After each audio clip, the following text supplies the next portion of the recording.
Boa tarde a todos. Gostaria de agradecer a participação de todos aqui nesse evento. Hoje, o nosso webinar, nós vamos explorar as perspectivas e oportunidades de desestatização do Programa de Parcerias e Investimentos, o PPI, né, do Governo Federal. Nós temos hoje, a próxima tela, por favor.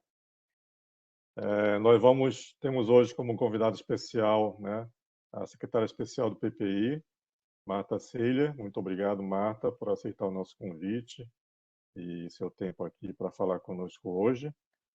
Para fazer o debate, a moderação com a Marta, nós vamos ter eu, né, Maurício Endo, eu sou o líder do setor de governo da KPMG, a Soraya Valilo, que é a nossa Managing Director de Deal Advisory e Strategy da KPMG no Brasil, e o Eduardo Redes, que é o sócio líder de investimentos em infraestrutura da KPMG na América Latina.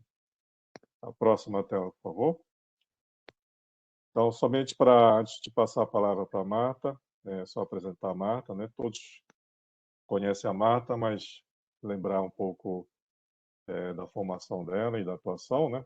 Então, a Marta, ela é a atual secretária especial do Programa de Parceria de Investimento do Ministério da Economia, é graduada em Economia pela UNB, bacharel em Direito pela Unicelb, né? E mestre em Economia pela UNB também.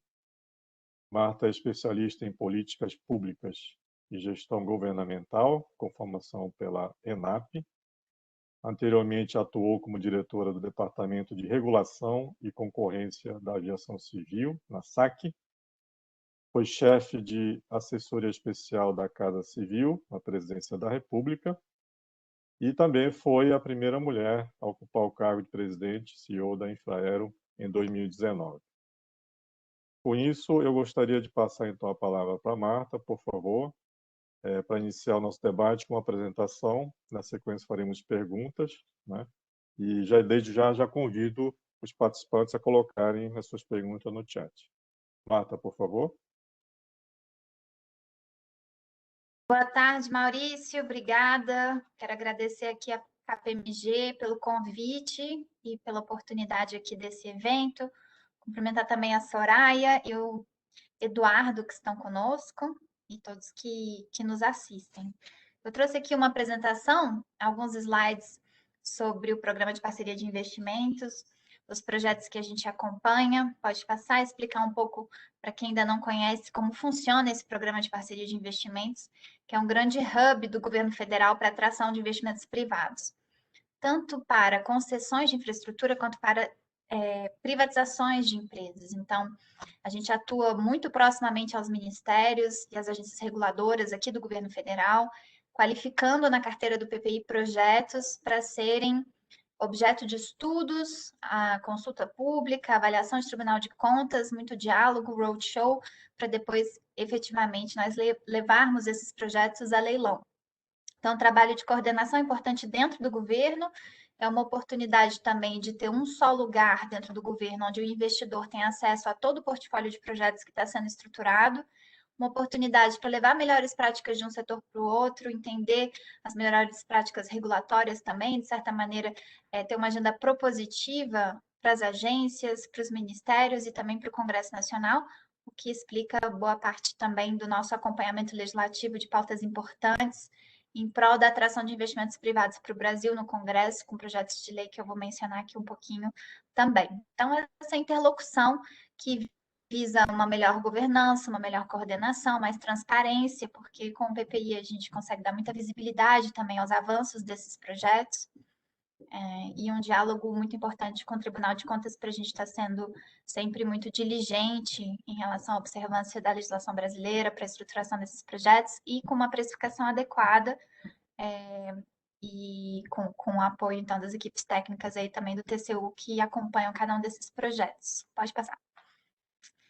Falar um pouco do nosso desafio, não só de estruturação de projetos, mas também de melhorar esse ambiente regulatório, esse ambiente de negócios no Brasil, para que a gente possa cada vez mais ter oportunidades de atração de investimentos para o setor de infraestrutura, para privatizações, etc. Então, a gente tem visto uma agenda de reformas muito relevante avançando no Brasil, avançando no Congresso Nacional, vimos a aprovação da reforma da Previdência fundamental para a gente voltar a conversar com investidores sobre credibilidade fiscal no Brasil, foi uma reforma muito importante.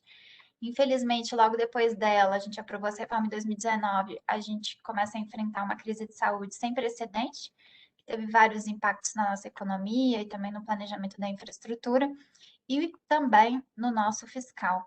Esse comprometimento do fiscal em decorrência adicionalmente da crise de saúde faz com que a gente tenha que pisar ainda mais no acelerador e buscar ainda mais investimentos privados para o Brasil, para a gente ter um reforço nessa retomada da nossa economia com geração de emprego e renda por meio dos investimentos, que a gente acredita que é o caminho. E o Brasil carece muito de infraestrutura em muitos setores, a gente vai ver isso nos próximos slides. Então, reforma da Previdência, check, mas a gente ainda tem um caminho longo aí para avançar com reforma tributária, que nós sabemos que tem sido muito falada aí nos últimos dias, com o compromisso do presidente da Câmara de avançar com essa agenda. Reforma administrativa, ontem o secretário da área estava em comissão também no Congresso, tratando dessa reforma importante para trazer uma racionalidade, eficiência do gasto, incentivo adequado ao serviço público brasileiro.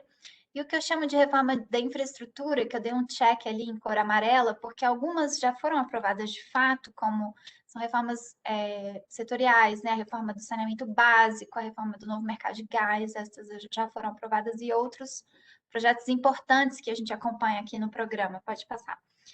Desses outros projetos, acho que é importante destacar a cabotagem, que o ministro Tarcísio tem falado bastante. A gente tem buscado aqui, por meio de investimentos privados e pela regulação adequada, ser menos dependentes do modal rodoviário no Brasil. A gente é um país muito extenso que poderia contar mais com a cabotagem, mais com as ferrovias. Tem um PL importante aí de autorização de ferrovias também nessa agenda. PL de modernização do setor elétrico, também a desestatização da Eletrobras por meio de capitalização, o PL de partilha de óleo e gás, então o setor de energia também tem uma pauta importante avançando no Congresso no sentido da sua modernização. O projeto de concessões e PPPs também, a legislação está sendo revista no sentido de simplificar e dar mais segurança jurídica a essa legislação tão importante para a atração de investimentos privados para o Brasil. Mercado de câmbio, a permissão, né, autorização para que algumas concessionárias de serviços públicos possam contrair despesas e ter contratos em moeda estrangeira. Isso está previsto também nesse PL 5387, que já foi aprovado na Câmara e agora está no Senado. O PL do licenciamento ambiental, que é sempre uma questão muito discutida, a dificuldade de precificação das etapas e de tudo que é necessário para licenciar o empreendimento. Então, um PL que vai no sentido de dar mais segurança jurídica e compreensão de quais são essas etapas e os seus custos. As debêntures de infraestrutura, que são muito importantes para o financiamento desse setor e que esse projeto visa ampliar a sua utilização, considerando aí o investidor institucional, por exemplo, os fundos de pensão. O PL dos Correios, que a gente sabe que é um dos maiores desafios de privatização da carteira do programa, do PPI, do governo federal. Então, vejam que são duas grandes frentes importantes, né, para a gente atrair investimentos privados para o Brasil. Uma é uma frente de estruturação, que eu vou falar agora, sobre os projetos e como é que a gente trabalha, e tudo que tem na carteira hoje é muita coisa. E outra frente é a gente estar sempre buscando essa melhora do ambiente de negócio, modernizando as nossas leis, os nossos regulamentos, decretos, resoluções de agências, enfim. E isso é fruto de muito diálogo também com o investidor, que nós fazemos aqui com uma política de portas abertas no PPI para receber todos os que já estão investindo no Brasil ou aqueles que querem investir, mas ainda não vieram, para eles entenderem melhor as condições, os projetos, mas também para trazerem as suas sugestões, para que a gente entenda de que maneira, eventualmente, a nossa legislação ou os nossos regulamentos são gargalos para a atração de mais investimentos para o Brasil. Pode passar. Então, são grandes números os projetos que já foram realizados aqui no âmbito do PPI desde a sua criação. Um programa relativamente jovem, foi criado em 2016, já foram leiloados e finalizados 230 projetos, e desses projetos, mais de 754 bilhões de investimentos virão para o Brasil.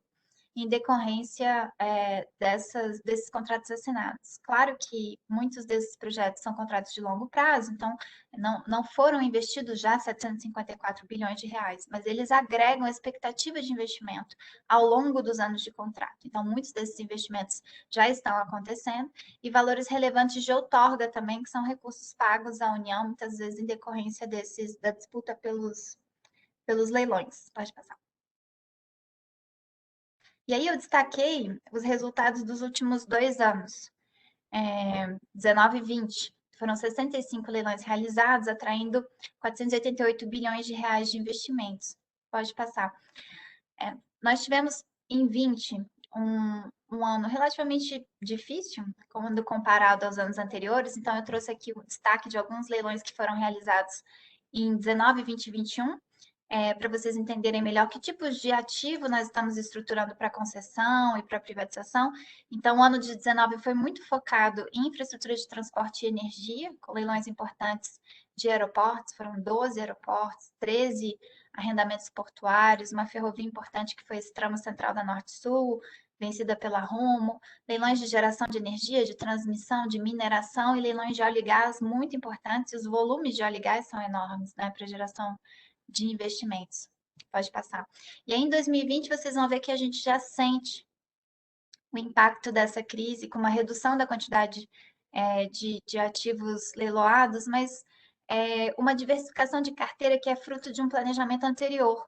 Então, já em 2019, a gente tinha tomado uma frente de apoiar mais os estados e municípios e fazer isso formalmente dentro do PPI, para que eles possam também avançar com a agenda de parcerias. Então, nós passamos a contratar estudos, utilizar o orçamento do governo federal e todo o nosso corpo técnico especializado para apoiar municípios e apoiar estados na estruturação de leilões de iluminação pública e de água e esgoto. Também resíduos sólidos urbanos, que a gente espera fazer o primeiro leilão esse ano. Essa é uma novidade da orientação do programa e muito fruto dessa compreensão de que os estados e municípios muitas vezes precisam de apoio. Estruturar uma PPP é algo complexo, uma concessão é complexo, é mais de um ano de projeto, demanda conhecimento prévio, e a gente tem muito a colaborar e muito interesse que esses investimentos aconteçam, né, nos entes federativos. Então, todos esses 9 leilões de iluminação pública do ano passado foram realizados com consultoria nossa aqui do governo federal. Nós contratamos consultores especializados para irem em loco também estruturar esses estudos de viabilidade, minutar edital e contrato e fazer todo o apoio, roadshow, conversa com investidores para os entes. Tivemos leilão também de Cariacica, de esgotamento sanitário, e o leilão que repercutiu muito em Alagoas, dos serviços de água e esgoto. É um leilão que surpreendeu pela quantidade de players e também pelo apetite desses players, né, num dos primeiros leilões relevantes depois da aprovação do novo marco. Tivemos uma agenda importante em 2020 para as ferrovias, a renovação dos contratos da Rumo, da Malha Paulista e também da Vale, da Vitória Minas e da Estrada de Ferro Carajás vão trazer investimentos vultosos para o setor. Então, essas assinaturas, esses contratos que foram estruturados e assinados em 2020 prevêem mais de 25 bi e meio de investimentos no setor ferroviário. Então, são valores bem importantes para um país que ainda tem esse desafio, né, de aumentar o percentual de participação das ferrovias na nossa matriz de transportes.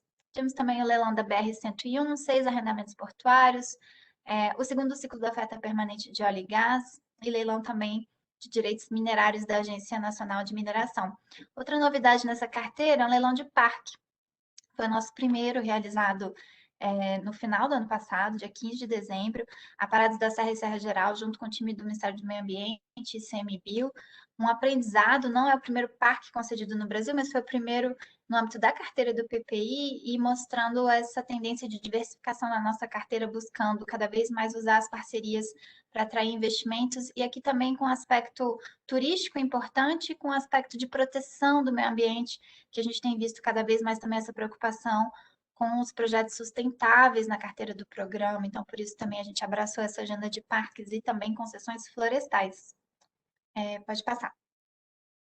E, finalmente, 2021, no próximo slide, a gente tem 30 leilões que já foram realizados, então ainda estamos em abril, a gente pode comemorar que a gente já bateu as entregas de 2020, com 22 aeroportos, uma ferrovia, que fiel no estado da Bahia, 5 arrendamentos portuários, 4 no Maranhão, 1 em Pelotas, no Rio Grande do Sul, a rodada de disponibilidade de áreas da Agência Nacional de Mineração e até mesmo um terminal pesqueiro, mostrando aqui esse contínuo esforço nosso de diversificação e de entrar em novos setores para atração de investimentos privados, mais no sentido de quebrar uma cultura de obra pública do que efetivamente grandes números de capex, né? Os terminais têm um capex pequeno, mas tem impacto social muito relevante.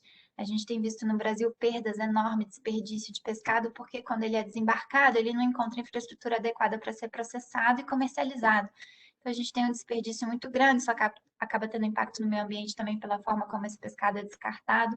A gente acabou abraçando essa agenda dos terminais pesqueiros.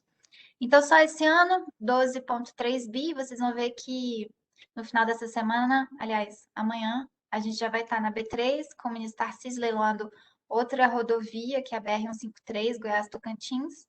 E no dia seguinte, a gente vai estar ao lado do governador do Rio de Janeiro, comemorando, se Deus quiser, o maior leilão de água e esgoto de todos os tempos no Rio de Janeiro, que é o leilão da SEDAI. Então, seguimos fortes aí, o mês de abril ainda não acabou e vem muito mais pela frente.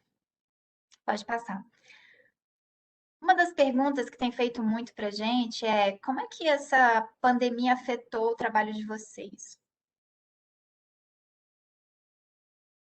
E, de fato, foi algo que a gente teve que sentar, estudar, rever material, atrasar alguns projetos, infelizmente, algumas visitas em loco para fazer medições tiveram que ser postergadas, diálogos com povos indígenas, quilombolas, tudo que é necessário para fazer o licenciamento de uma grande obra, que também é um papel importante aqui do PPI, esse apoio ao licenciamento dos projetos prioritários, a gente teve que pisar no freio para não correr o risco de contaminar ou colocar em risco essas populações.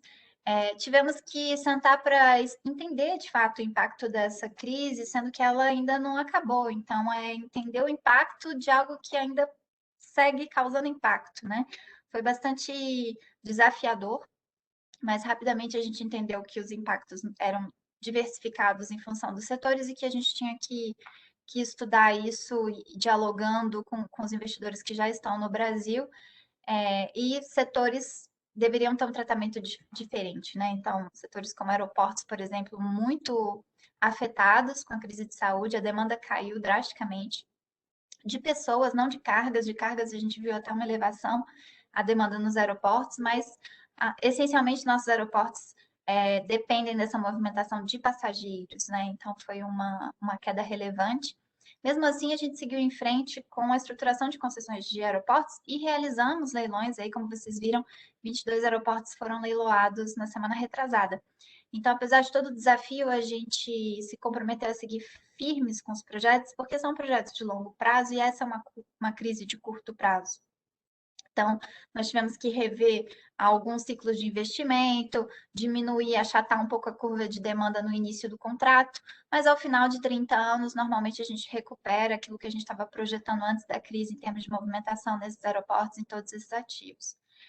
Tivemos que rever também a forma como a gente realizava audiências públicas, a gente sempre fez a parte de envio de contribuição podendo ser eletrônica, mas audiências presenciais, e a gente teve que migrar aí para o ambiente virtual.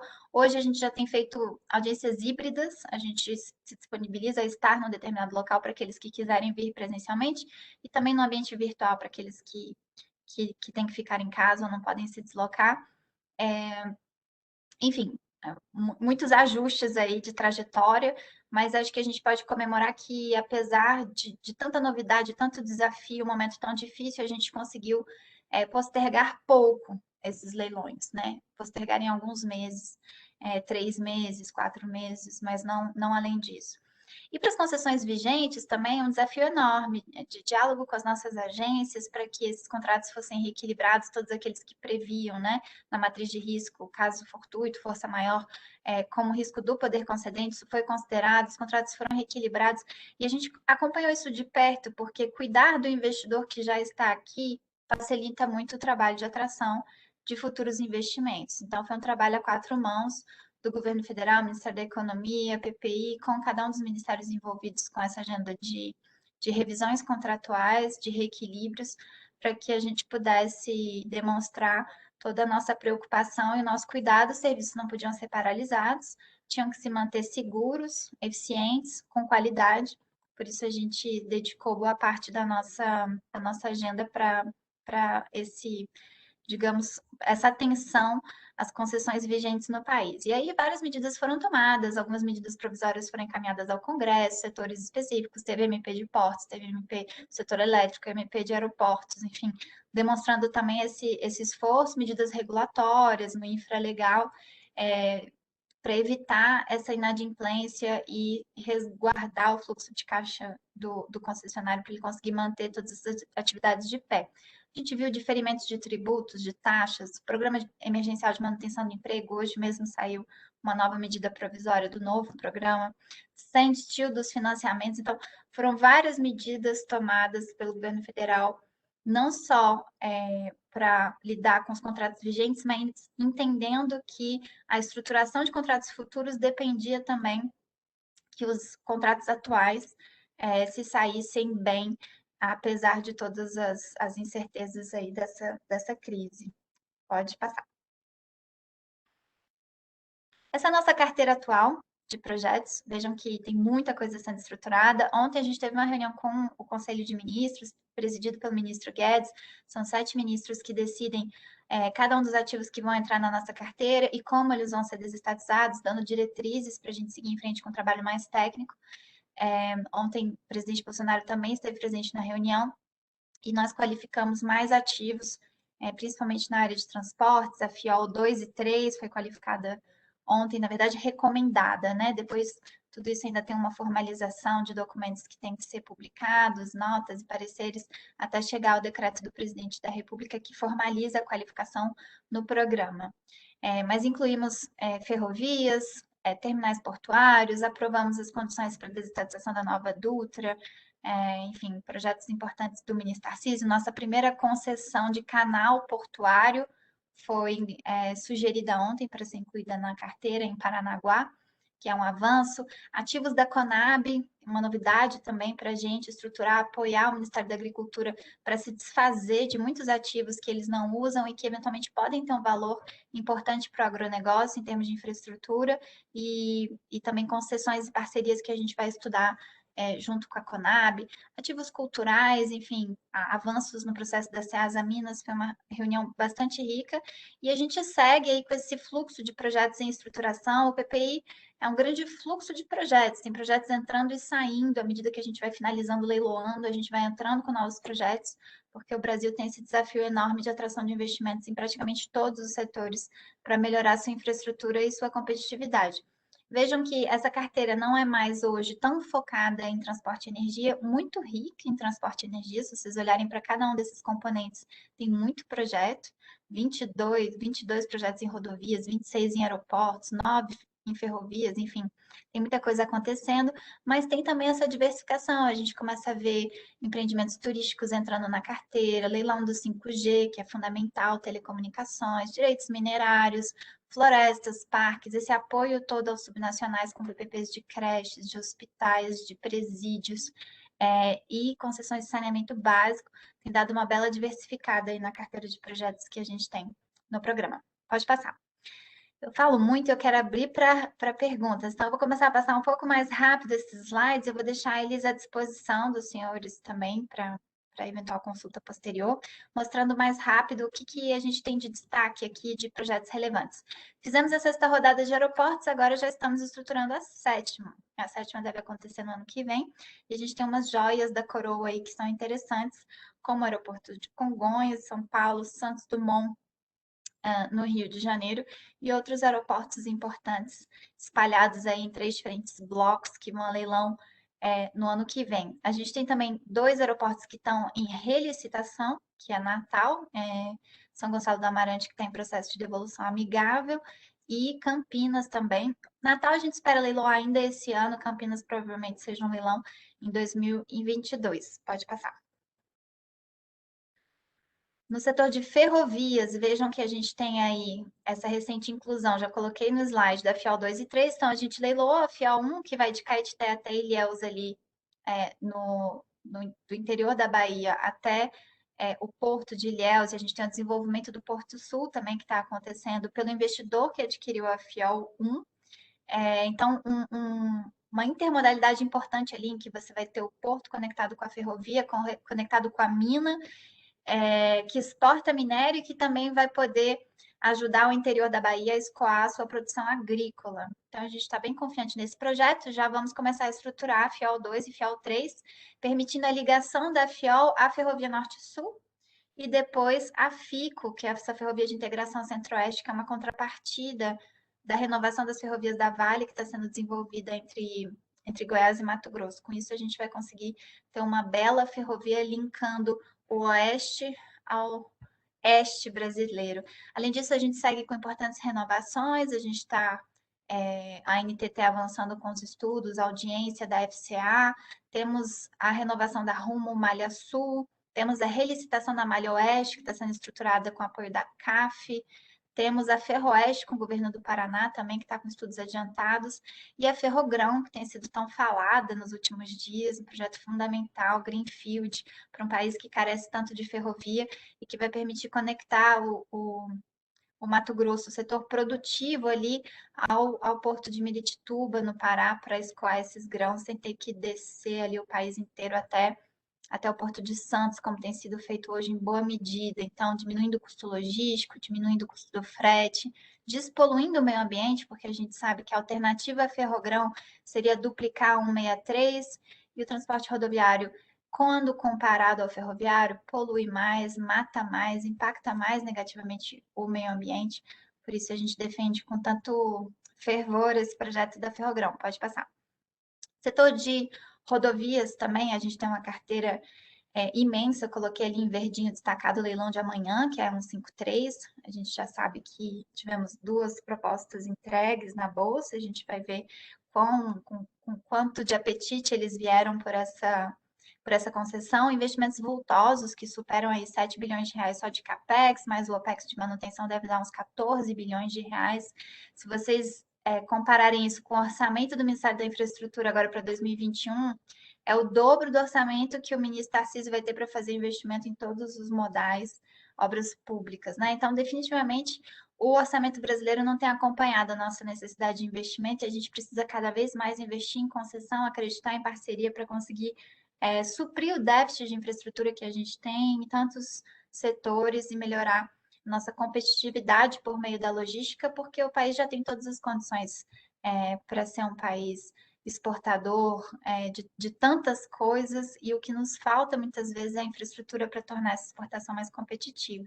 Então vejam aí o desafio da carteira que segue, a gente vai estar em julho leiloando a 163 ali, que tem um traçado bem próximo ao da Ferrogrão, uma concessão menor justamente porque a Ferrogrão é, é, é um projeto longo, né, de estruturação de uma ferrovia nova, então a gente previu a 163 como uma concessão mais curtinha, para não ter esse risco da demanda de um afetando o outro. Mesmo assim, a gente tem mecanismos interessantes de mitigação de risco da Ferrogrão, tanto da 163 na Ferrogrão, quanto da Ferrogrão na 163. E a gente segue com essa carteira rica que vocês podem ver de projetos e concessões que devem acontecer nos próximos meses. Pode passar. Obrigada. Além da 153 e 163 que já estão com os editais publicados, a gente tem a 381 Minas, que vai ser fundamental já no segundo semestre, a Nova Dutra, as rodovias integradas do Paraná, que são vários blocos, aí mais de praticamente 3 mil quilômetros de rodovias, a antiga CRT, e essa carteira segue. Em 2022, a gente tem outros projetos já que estão em estruturação. Então, somando o CAPEX de todas essas rodovias que devem ser leiloadas esse ano, a gente ultrapassa 80 bilhões de reais de investimento. Então, vejam a relevância disso para a nossa retomada, né? Que é o que eu falava no começo, a importância desse programa para a gente ter emprego gerado no Brasil, renda e crescimento. Pode passar. Nos portos, a gente está trabalhando com velocidade, o time do secretário Piloni tem qualificado aqui no PPI a cada reunião diversos novos arrendamentos, trabalhando com seriedade. O TCU tem aprovado relativamente rápido esses projetos, porque já tem um conhecimento acumulado, e os nossos leilões têm sido muito exitosos. Então, a gente qualificou ontem 8 novos arrendamentos pelo Brasil todo, praticamente. E além dos arrendamentos, a gente está trabalhando com a estruturação de concessões completas, né, que são privatizações de companhias docas somadas à concessão completa do porto, e não só arrendamentos de áreas dentro de um porto organizado administrado por uma estatal. E, nesse sentido, a nossa primeira concessão barra privatização vai ser a Codesa, no Espírito Santo, já com os estudos concluídos, e a gente espera poder realizar esse leilão no segundo semestre, agora em etapa de consulta pública, diálogo com o Tribunal de Contas, encaminhamento dos estudos para o tribunal, para fazer os ajustes que vierem de lá e poder efetivamente publicar esse edital. Além da Codesa, a gente está estruturando São Sebastião, Porto de Santos, mais recentemente a Codeba, na Bahia, a gente está em fase de contratação desses estudos, e o Porto de Itajaí, a EPL já está realizando os estudos de Itajaí. Pode passar. Vou passar bem rápido esses próximos slides, mostrando que a gente tem vários projetos em estruturação na área de mineração, e mineração é um setor que há muito tempo não realizava leilões, então a gente resgatou isso em 2019 com o leilão de Palmeirópolis, e desde então a gente vem estruturando outros. A gente espera realizar vários leilões esse ano, e também os leilões da agência de mineração, de rodadas de disponibilidade de áreas que têm acontecido e têm sido bem exitosos. Pode passar. Na área de geração de energia, a gente tem feito o próximo, eu já falo de óleo e gás. Óleo e gás, a gente teve um ano muito rico em 19, 2020, poucos leilões, até porque, enfim, 20 foi um ano complicado em todos os sentidos. Além da crise de saúde, a gente teve câmbio, que mudança considerável, e o próprio preço do barril de petróleo. Então, dificultou um pouco a estruturação dos projetos por parte da ANP, e a gente acaba postergando um pouco os leilões agora para 2021. A gente vai retomar os blocos que não foram leiloados da sessão onerosa da Petrobras, e vamos realizar em outubro também a 17ª rodada de concessão de óleo e gás. Pode passar. Geração de energia, a gente já vai ter um leilão sexta-feira para os sistemas isolados. A gente segue em junho com leilão de energia existente, o A-4 e A-5, no leilão de transmissão de energia no dia 30 de junho. Então, uma agenda que está bem acelerada aí, os leilões de energia para o primeiro e para o segundo semestre, a gente segue também. Qualificamos ontem novos leilões de geração, e a gente já tem um leilão de transmissão no fim do ano que já está conosco em estruturação. Pode passar.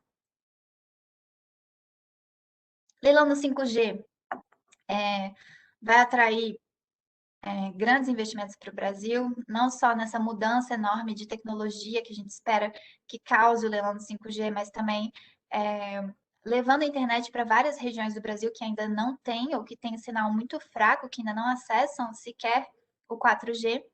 Então, são 35 bilhões de reais aí, somando a parte de investimentos com a outorga nesses leilões. Os estudos estão com o TCU, já foram aprovados pela Anatel, estão com o TCU agora em fase de discussão, de avaliação.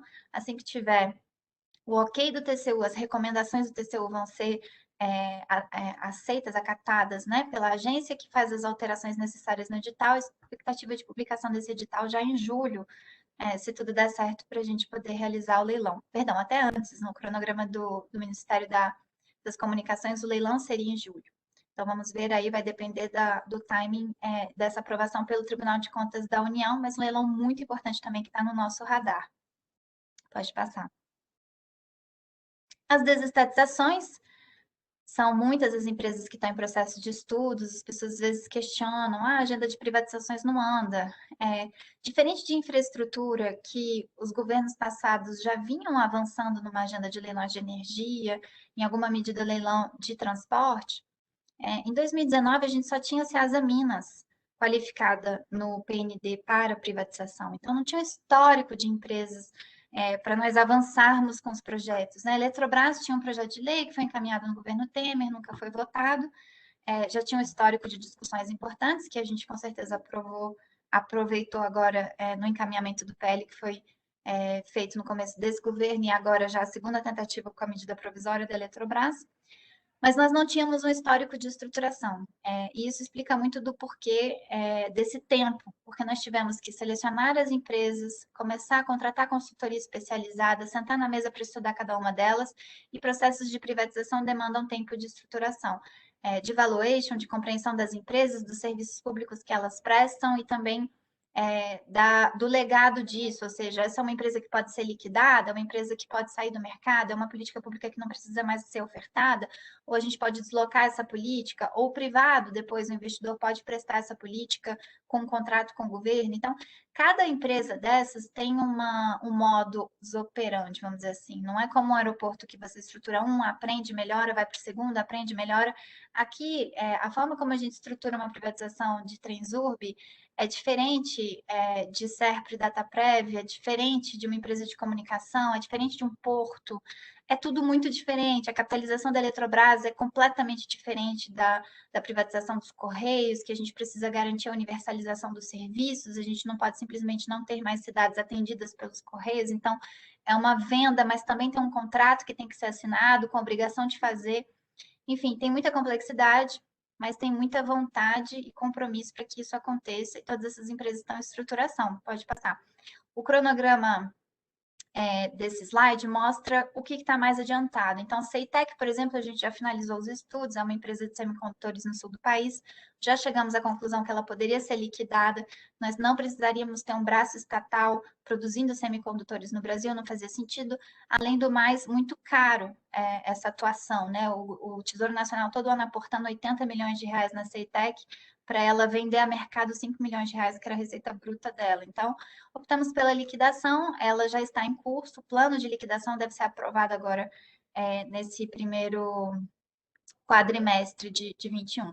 Engeia também é uma empresa gestora de fundos, que a gente está avançando com a venda das carteiras e, no fim, possivelmente uma liquidação. O Porto de Vitória, que deve ser privatizado esse ano. A BGF, que caminha também para uma liquidação, mas a gente precisa endereçar algumas políticas públicas da BGF, como seguro exportação, por exemplo, que é muito importante. Quem vai ser responsável por esse seguro para a gente depois poder liquidar a companhia. Privatização de Ceasa Minas, que deve acontecer esse ano, a gente aprovou ontem o formato dessa privatização.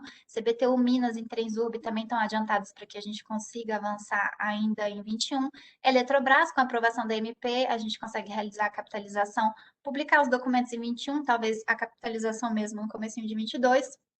Os Correios também, a expectativa de realizar, de publicar os documentos ainda em 21, eventualmente para fazer o leilão comecinho de 22, a privatização da Codesp, que é o Porto de Santos, e a gente segue aí com Telebrás, Nuclea, PVC. Então, vejo que cada um tem um caminho, uma trilha, uns mais adiantados do que outros, mas o mais importante é que tudo isso está efetivamente acontecendo. E pelo adiantar da hora, eu acho que pode passar. Vou finalizar, não falarei dos detalhes dos próximos slides, passar lá para o final, que tem um slide com o cronograma do que a gente ainda vai leiloar esse ano. Volta um e volta outro. Pronto, 21. Esse é o nosso desafio, é o nosso menu 2021. Já fizemos 30, amanhã faremos o 31º leilão. Na sexta-feira, SEDAI e Energia, a gente chega a 33 ativos leiloados dentro da nossa carteira, mas ainda tem mais 100 para a gente performar. E esses leilões todos têm previsões de investimento nos seus contratos que ultrapassam 445 bilhões de reais. Então, vejam a relevância do que a gente está estruturando e a importância dessa agenda para a nossa retomada. Então, eu deixo essa apresentação com os senhores, fica à disposição para a gente poder fazer um pouco um bate-bola, não ficar só apresentando slide aqui para não cansar vocês. Obrigado, Marta, pela excelente apresentação. Como sempre, o PPI fazendo um excelente trabalho de organização e realmente de estruturação e colocação dos projetos no mercado, né? Parabéns aí pelo trabalho feito até então, né? E desejar muito sucesso para os próximos projetos, mas gostaria de fazer aqui um debate com algumas perguntas aqui entre nós e desde já convido também os senhores aí participantes para colocar algumas perguntas que nós tentaremos endereçar logo em seguida. Mas para começar, eu peço ao Eduardo, então, colocar a primeira pergunta para a Marta, por favor. Maravilha. Maurício, muito obrigado. Primeiro, eu quero agradecer a tua presença, Marta, aqui pela bela apresentação feita e parabenizar pelo trabalho também, agradecer a audiência, meus colegas da KPMG. A primeira pergunta que a gente gostaria de fazer, Márcia, é assim, muitos têm falado sobre os diversos obstáculos para investir no Brasil. E isso aí passa pela complexidade tributária, pelo ambiente regulatório, o custo do Brasil, e isso acaba se traduzindo em ambiente de risco e insegurança jurídica para o capital investido. Ao mesmo tempo, o InfraWeek, no início de abril, foi um grande sucesso. E aí a gente tem como exemplo os leilões das concessões de aeroportos, como você apresentou aqui, né? Os regionais da sexta rodada receberam outorgas aí com ágio superior a 3.000%, e a gente teve também mais de um concorrente em todos os 3 blocos regionais, também em cima de um dos setores da economia que foi bastante impactado pela pandemia. Então, Marta, assim, na tua opinião, a que a gente deve esse sucesso e esse apetite dos investidores pelas concessões no Brasil? Obrigada, Eduardo. Olha, a gente comemorou muito esse leilão, viu, da InfraWeek, foram vários, né? Mas todos realizados numa mesma semana, porque diante de uma crise como essa e tanta crítica, né? A gente acabou sendo muito questionado sobre manter o ritmo das concessões diante da crise. Ah, o mundo está pisando no freio em relação à oferta de ativos, vocês não deveriam pisar no freio também. Os investidores estão passando por momentos difíceis, a depender do setor, né? Investidores aeroportuários, por exemplo, estão com problema de caixa, fato. Será que é o momento de ofertar os ativos? Então, muitas críticas aí em relação à nossa opção de continuidade. Mas a verdade é que aqui o Brasil tem pressa.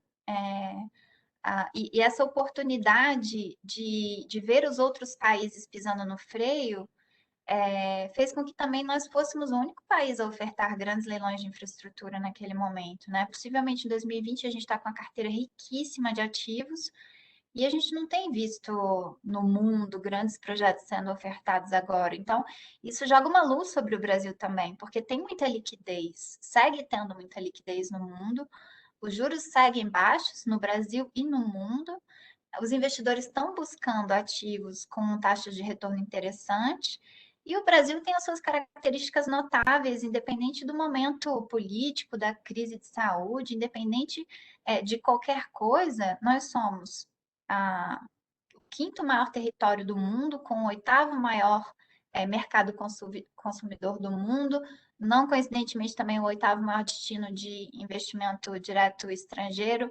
Então, apesar de, às vezes, do ponto de vista da comunicação, né, ter muito ruído em relação ao Brasil, a gente tem feito o dever de casa para a atração de investimentos privados, né? Esse foco dessa agenda, com essa quantidade de projetos sendo estruturados ao mesmo tempo e ofertados a mercado, tem ajudado muito também a atrair a atenção dos grandes players. Quem ainda não está no Brasil hoje, às vezes olha e fala, poxa, eu vou ter todo o custo de estudar esse Brasil para tentar concorrer só ao aeroporto de Congonhas? E se eu não vencer esse leilão, né? Porque é caro, você precisa de gente vindo aqui, precisa entender a legislação brasileira, precisa abrir empresa no Brasil. O vencedor do leilão não pode ser uma empresa estrangeira, né? É uma sociedade de propósito específico. Por mais que o capital venha de fora, a empresa é brasileira, segue as nossas leis, então envolve muito estudo e preparação, participar de um leilão de infraestrutura no Brasil. E aí, o que a gente tem a oferecer? Venha para o leilão de geração de energia do primeiro semestre. Se você não ganhar, tenha do segundo semestre. Vem para o leilão de transmissão de energia do primeiro semestre. Se você não ganhar, tenha do segundo semestre. Se você não ganhar, tenha o do ano que vem. E são vários lotes cada um desses leilões, não é um lote só. No caso dos aeroportos, são 3 blocos, 22 ativos. Não venceu nenhum, vai ter ainda São Gonçalo do Amarante esse ano que vem tem Campinas, vão ter mais 3 grandes blocos de aeroportos com joias da coroa, com aeroportos médios. Então, essa riqueza de portfólio de projetos que a gente tem a ofertar ao mundo, não tem outro país que está com um portfólio desse tamanho. Parte disso se deve a um histórico triste de falta de investimento, e aí eu falo de saneamento básico, por exemplo. Você olha os países desenvolvidos, você não tem uma carteira de 170 bilhões de dólares de investimentos a serem feitos no setor de saneamento, porque isso já foi feito lá atrás. Porque o país desenvolvido já cuidou do seu esgoto. Infelizmente, o Brasil ainda tem 100 milhões de pessoas que ainda não têm infraestrutura de esgotamento sanitário, coleta e tratamento.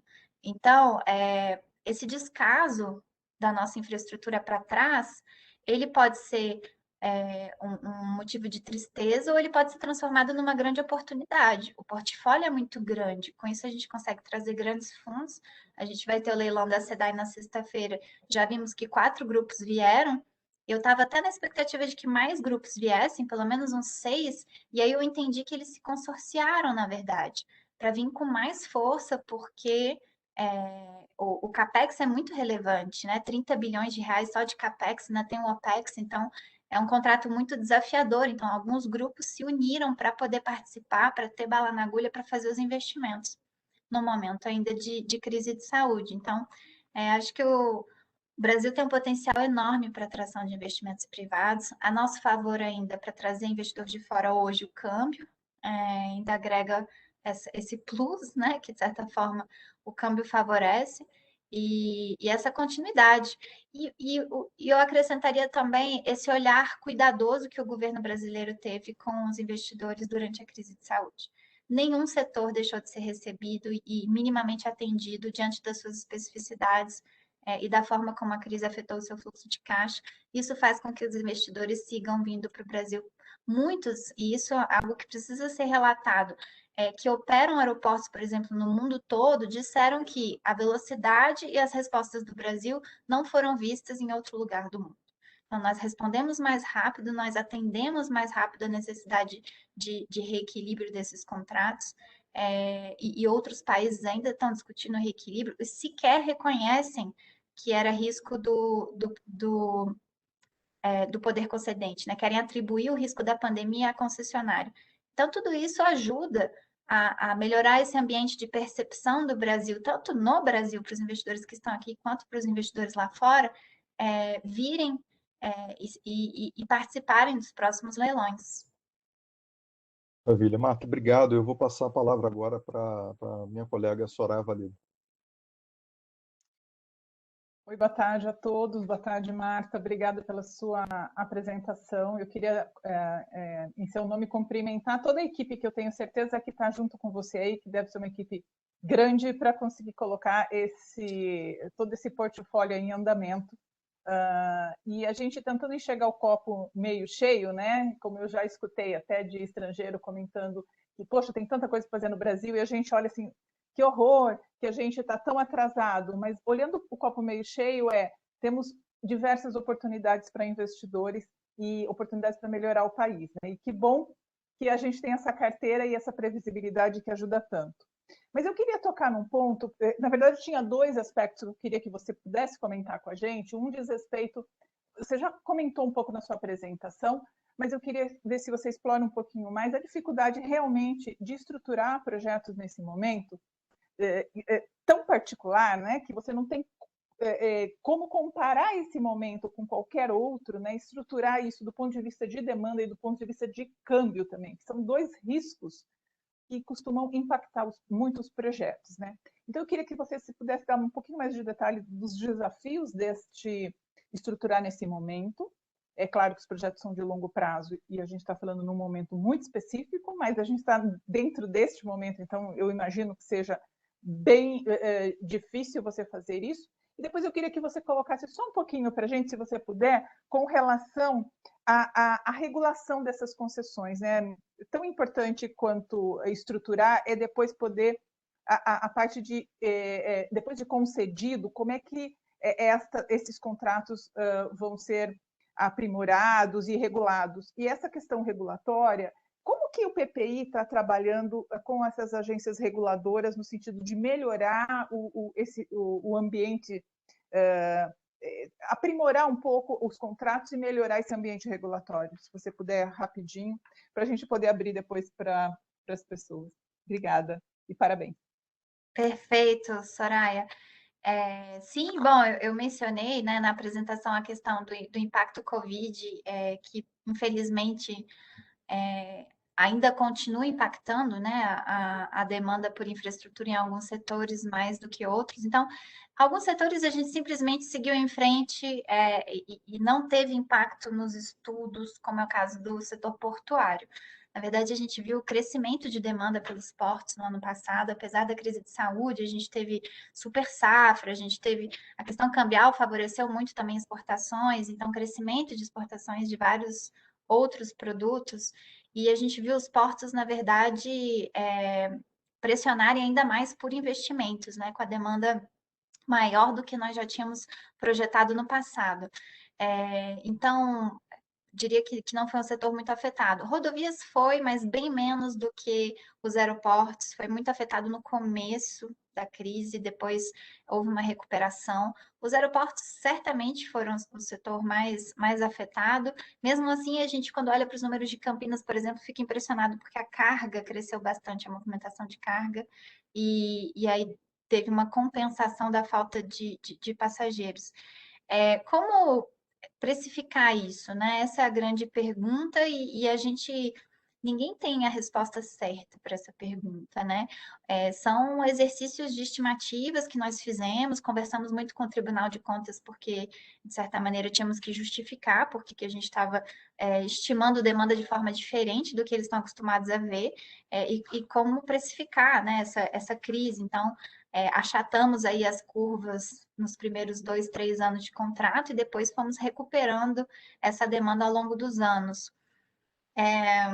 A outra pergunta é a questão cambial, né? E aí acho que vale a pena também, até para entender um pouco como é que a gente mitiga essas questões de eventuais crises ao longo de um contrato, porque um contrato de 30 anos, 35 anos, a única certeza que você tem é que o seu estudo está errado, né? Você não consegue prever a demanda em 35 anos. Se em 2020 a gente foi atingido por Covid, pode ser que no futuro tenha uma tecnologia que mude a demanda por esse tipo de serviço, pode ter, infelizmente, outra crise de saúde, enfim, são tantas variáveis, né, que a gente tem certeza que a gente não tem essa bola de cristal, infelizmente, para poder prever. Então, a gente mitiga justamente esses riscos, né, com uma matriz de riscos bem definida, deixando claro o que é risco de cada um. Se tiver uma mudança na tributação, o risco é nosso, culpa nossa, né, para mudar tributo tem que mudar a lei, então a gente reequilibra o contrato.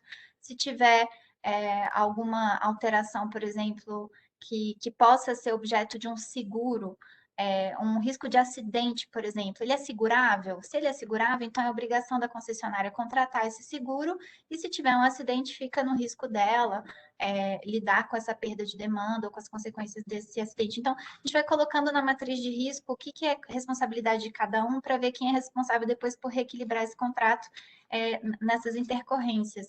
E aí eu acho que é muito importante destacar o papel dos gatilhos também de investimento. Porque quando você fica linkando a obrigação de investimento a uma demanda que pode não se concretizar, ou que pode se concretizar muito antes do que você imaginou, você pode ou estar antecipando investimento, e isso tira valor do projeto, ou você pode estar postergando investimento, e isso tira a qualidade do serviço para a população e, eventualmente, traz até algum risco na operação do ativo. Então, os gatilhos são muito interessantes, a gente tem usado cada vez mais. Como é um gatilho?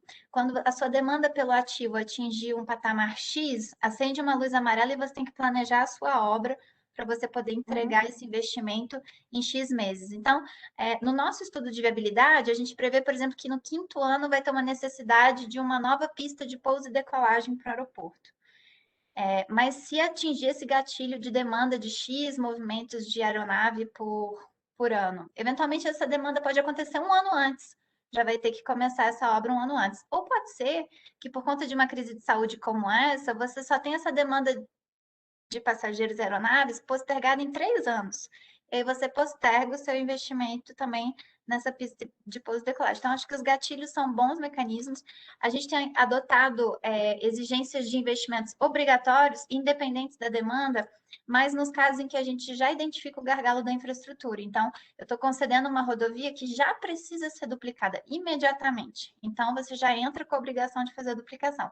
Agora, em outros casos, você tem ciclos de investimento. Você vai ter que duplicar a rodovia daqui a 3 anos, daqui a 5 anos, enfim. E a gente tem que fazer tudo isso caber também na conta, né? Porque, infelizmente, a gente ainda tem dificuldade de fazer as pessoas compreenderem que quanto mais investimento e mais rápido, mais caro. E isso quem paga a conta é o usuário, né? Porque são concessões justamente porque tem cobrança do usuário. Então, você está pagando a tarifa no aeroporto, você está pagando pedágio na rodovia. Se você quiser muito investimento muito rápido num contrato, esse pedágio vai ficar muito caro. E aí você pode estar inviabilizando até, né, uma atividade produtiva, você pode estar dificultando a movimentação de pessoas, o que é absolutamente indesejável. Então, o que é uma tarifa módica que caiba no bolso das pessoas, que estimule o crescimento da economia e, ao mesmo tempo, permita realizar investimentos, né? Essa matemática é bem complexa. A gente está vendo agora, vai ter o leilão da BR-153 amanhã. A gente viu a bancada de Tocantins reclamar muito porque alguns investimentos da parte da rodovia em Tocantins estavam lá na frente, não eram imediatos. E aí o esforço, né, das equipes técnicas de explicar não cabe, a gente não consegue fazer todos os investimentos imediatamente, do contrário, a tarifa seria muito alta. Então, às vezes tem essa dificuldade de entender que isso é uma matemática, né? Uma conta. E para falar dessa questão da regulação, acho que é muito legal, a gente tem visto essa experiência, você ter um loco no governo onde você acompanha todos os projetos e recebe todos os investidores e tem a oportunidade de ter esse olhar de fora para contribuir com mudanças regulatórias, com sugestões e levando melhores práticas de um setor para o outro, principalmente setores mais maduros em termos de regulação para setores mais jovens, vamos dizer assim, né? O saneamento básico, por exemplo, a gente teve uma lei aprovada em julho do ano passado que muda completamente a participação do setor privado do setor de saneamento.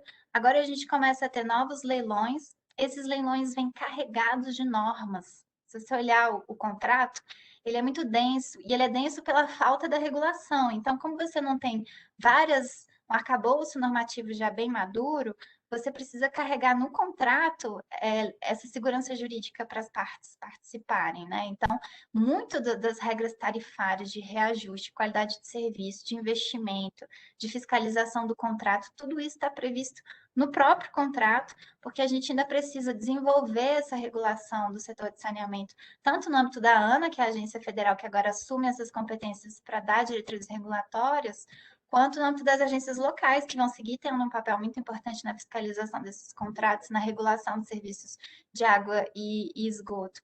Então, acho que o PPI tem muito desse papel, de levar um pouco essas práticas dos setores mais maduros para os menos maduros, entender o que é a especificidade de cada um e, de certa forma, empurrar essa agenda de melhorias regulatórias, tanto nos órgãos quanto no Congresso Nacional. Obrigada, Obrigado. Obrigado, Marta. Marta, eu sei que você tem um compromisso daqui a pouco já, então eu queria então aproveitar para pedir para você fazer as suas considerações finais, né?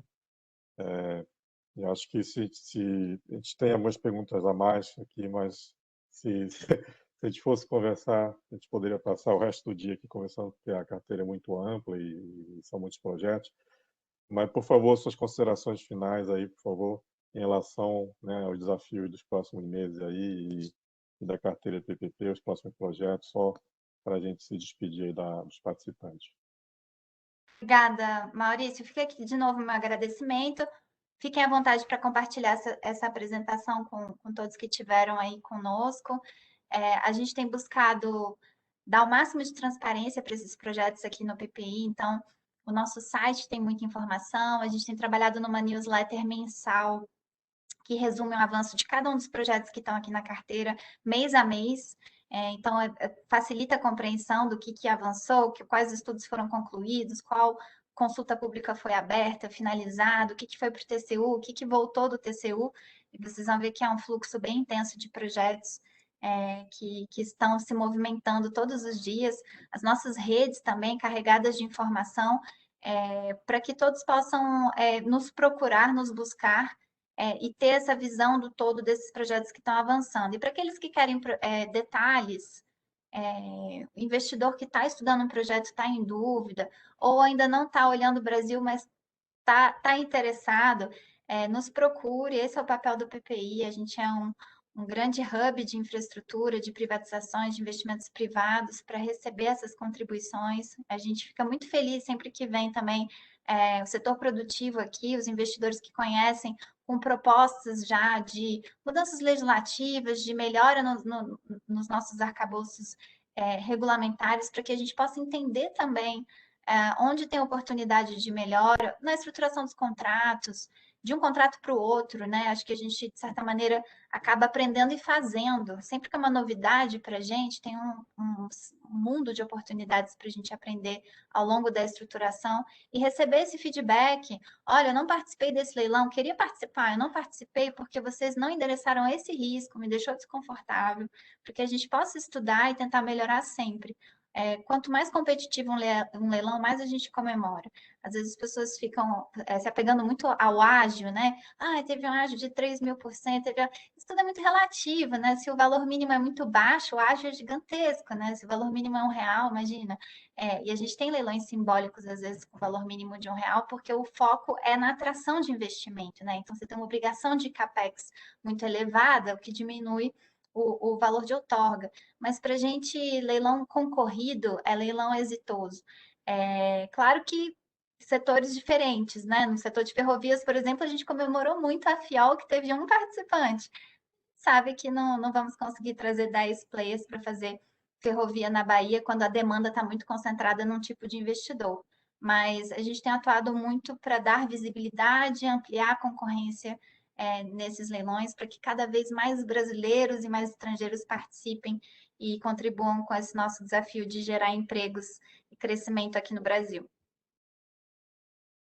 Obrigado, Marta. Desejo muito sucesso no leilão de amanhã da BR-153 e depois de amanhã na SEDAI, né?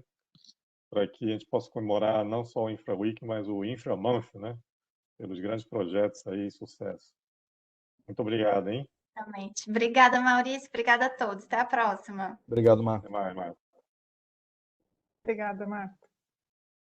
Bom, com isso, gente, eu gostaria de encerrar, então, o nosso webinar aqui, agradecer a todos os participantes, agradecer à secretária pela sua excelente e brilhante participação e esclarecimentos, ao nosso colega, né, Eduardo Reis e a Soraya Valilo, e aos participantes que ficaram conosco aí nessa hora para falar sobre esse tema tão importante e relevante para o Brasil. Muito obrigado a todos e até a próxima. Obrigado. Obrigada. Boa tarde a todos. Boa tarde. Obrigada. Tchau, tchau. E só um último recado, a apresentação ela vai ser fornecida para todos que participaram, né?